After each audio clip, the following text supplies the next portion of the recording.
पंडित जी के घर के ठीक बाहर एक आम का पेड़ है। ये पेड़ उन्होंने ही लगाया था। शहर की सबसे बड़ी नर्सरी से इसके पौधे खरीद कर लाए थे। बताया गया था कि ये हाइब्रिड किस्म का आम है। ना इसका पेड़ ज़्यादा ऊंचा जाएगा और ना ही फैलेगा, और फल भी खूब देगा। यही सब बातें सुनकर पंडित जी पौधा ले आए। बड़े प्यार से लगाया, खाद मिट्टी का पूरा ध्यान रखते रहें। पौधा पेड़ बना और बढ़ता रहा। बढ़ते बढ़ते अच्छा खासा पेड़ बन गया। उसका फैलाव देखकर वो हाइब्रिड वाली बात तो साफ झूठी निकली। और फल भी अपनी मर्जी से देता है, कभी 1 साल बाद तो कभी 2 साल बाद।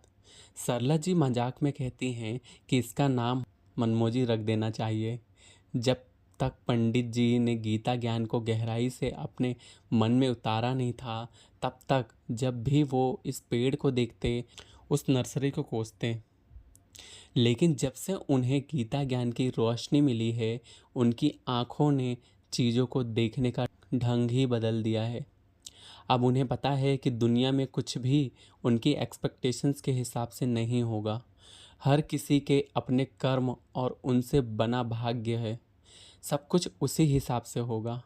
अब वे सोचते हैं कि काश ये समझ पहले होती तो ज़िंदगी में कितने दुखों से बचा जा सकता था, और कितनों को ही दुख देने से भी। उन्हें वो दिन याद आ गए जब उन्हें गीता ज्ञान के बारे में ना तो कुछ पता था और ना ही जानने की दिलचस्पी ही थी। उनके कॉलेज के दिन थे। घर की फाइनेंशियल कंडीशन कुछ खास अच्छी नहीं थी। घर वाले पढ़ा पा रहे थे, यही बहुत था। बाकी चीज़ें जैसे घूमना फिरना, फैशन ट्रेंड में चल रहे कपड़े खरीद कर पहनना, या दूसरे को शौक पालना, ये सब उनके लिए सपनों की बातें थी, क्योंकि इसमें पैसा लगता है, जो सिर्फ कॉलेज और बुक्स के लिए ही उन्हें मिलता था। तब बहुत सारे कॉलेज जाने वाले बच्चों की तरह पंडित जी ने भी छोटी क्लासेस के बच्चों को ट्यूशन पढ़ाने की सोची। कभी थोड़ी बहुत पॉकेट मनी मिल जाए। उन दिनों ट्यूशन फ़ी भी सैलरीज की तरह बहुत कम हुआ करती थी। थोड़ा आस पड़ोस का लिहाज भी करना पड़ता था, इसलिए ट्यूशन कभी डिस्काउंट तो कभी उधारी पर ही चलता था। फिर भी ट्यूशन में मिले चिल्लर से 2-4 छोटी छोटी खुशियाँ तो मिल ही जाती थी।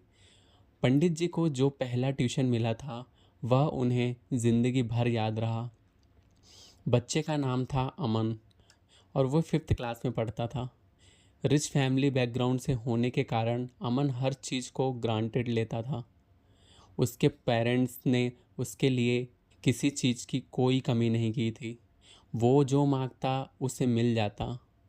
लेकिन वो लोग ये भूल गए थे कि ज़िंदगी में सब कुछ वह अमन के लिए नहीं ला सकते। कुछ कामों में उसे खुद भी मेहनत करनी पड़ेगी।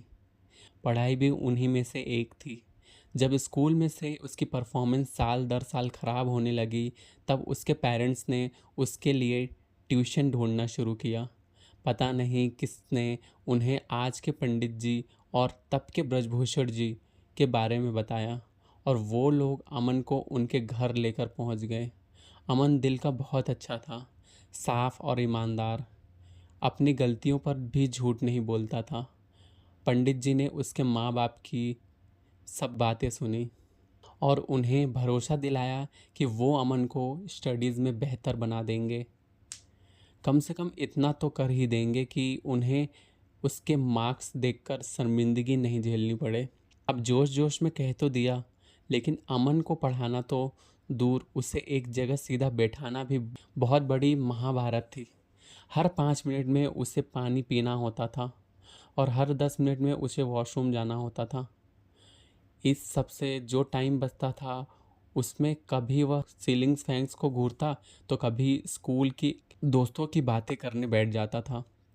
पूरे 2 हफ्तों तक प्रोग्राम चलता रहा, और आखिरी में पंडित जी ने तंग आकर उससे पूछ ही लिया कि आखिर वो चाहता क्या है। क्या वो पढ़ाई की तरफ ध्यान नहीं देता?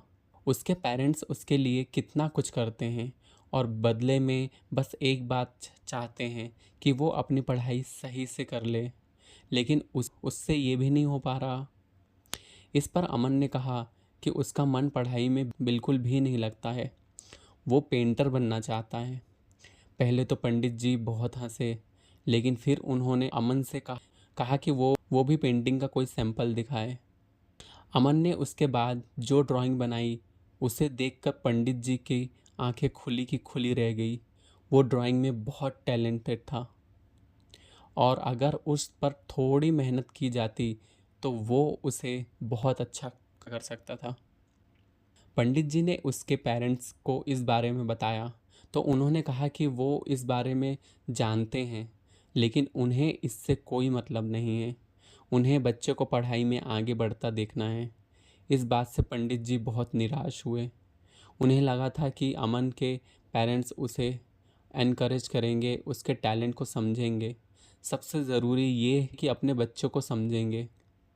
लेकिन ऐसा नहीं हुआ। वो भी उन्हीं टिपिकल पेरेंट्स की तरह निकले जिनके लिए उनके बच्चों की मार्कशीट के मार्क्स उसके चेहरे की स्माइल से पढ़ बढ़कर थे। मन मारकर पंडित जी ने अमन को पढ़ाना या फिर मन मन मारकर पंडित जी ने अमन को पढ़ाना या फिर यूं कहे कि रटाना शुरू कर दिया ताकि वो पास हो जाए। तब पंडित जी भी खुद पढ़ ही रहे थे। इतनी समझ नहीं थी कि अमन को उसके पैशन के लिए एनकरेज करते। और फिर इकलौता ट्यूशन छिन जाने का डर भी था। बड़े बेमन से पढ़ाते हुए अमन ने वो क्लासेस पास कर ली थी, लेकिन फिर भी उसने आगे से ट्यूशन के लिए मना कर दिया। पंडित जी के कॉलेज का वो आखिरी साल था, इसलिए उन्होंने भी इस बात से कोई टेंशन नहीं ली। ज़िंदगी अपनी रफ्तार से आगे बढ़ती गई। बहुत साल बाद उन्हें किसी से पता चला कि अमन स्कूल भी पास नहीं कर पाया। ज़िंदगी अपनी रफ्तार से आगे बढ़ती गई। बहुत साल बाद उन्हें किसी से पता चला कि अमन स्कूल भी पास नहीं कर पाया और उसके फादर ने उसके लिए एक दुकान खुलवा दी। एक बच्चा जो बहुत बड़ा आर्टिस्ट बन सकता था, अपने पैशन को खुलकर जी सकता था और सबसे बढ़कर खुश रह सकता था, उसे आज मजबूरी में वो काम करना पड़ रहा था जिसके लिए वो बना ही नहीं था। ऐसे ही जाने कितने टैलेंट रोज़ दम तोड़ते हैं। कभी किसी और की एक्सपेक्टेशंस के तले कुचले जाते हैं, तो कभी हालात के आगे हार जाते हैं। ये सब सोचते हुए पंडित जी को श्रीमद् भगवद गीता का ये श्लोक याद आ गया। न बुद्धि भेदम जनयेद ज्ञानाम कर्मम संगिनाम जोशीत सर्व कर्माणि विद्वान युक्तः समाचरन्। श्लोक में भगवान श्री कृष्ण अर्जुन से कहते हैं कि हे अर्जुन, ज्ञानी इंसान को चाहिए कि जो लोग कर्मों के बारे में अच्छे से नहीं जानते हैं उनके लिए एग्जाम्पल सेट करें और सब कर्मों को अच्छी प्रकार करते हुए औरों से भी वैसे ही कराएं। सिंपल वर्ड्स में कहें तो इंसान के जीवन में कंपटीशन का दौर है। यहाँ सब आगे निकलना चाहते हैं। ऐसे में होता यह है कि कुछ चतुर लोग अपना काम तो पूरा कर लेते हैं, लेकिन अपने साथ के मनुष्य को उसी काम को टालने के लिए एनकरेज करते हैं या फिर काम के प्रति उनके मन में लापरवाही का भाव भर देते हैं। श्रेष्ठ मनुष्य वही होता है जो अपने काम से दूसरे के लिए प्रेरणा का स्रोत बनता है। उसी मनुष्य का भविष्य सबसे ज़्यादा उज्जवल भी होता है। अगर आपके आसपास कोई इंसान दूसरों से हटकर कुछ करना चाहता है और उसके अंदर ऐसा कुछ करने का टैलेंट भी है, तब उसे ज़रूर एनकरेज करना चाहिए। हम में से हर कोई अलग है, सबके अंदर कुछ ना कुछ अलग है। इसकी इज्जत होनी चाहिए, ना कि उसे दबाया जाना चाहिए। बस यही सब सोचते हुए पंडित जी ने आज की ब्लॉग पोस्ट लिखनी शुरू कर दी।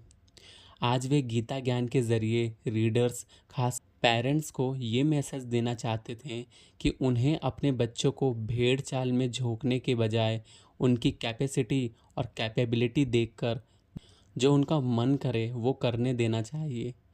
पोस्ट शुरू करने से पहले उन्होंने भगवान श्री कृष्ण से प्रार्थना की कि वे सबको सद्बुद्धि दें। और इसी तरह से यह एपिसोड भी यहीं समाप्त होता है, जिसे आप सुन रहे थे SY के क्रिएटर के शो पर।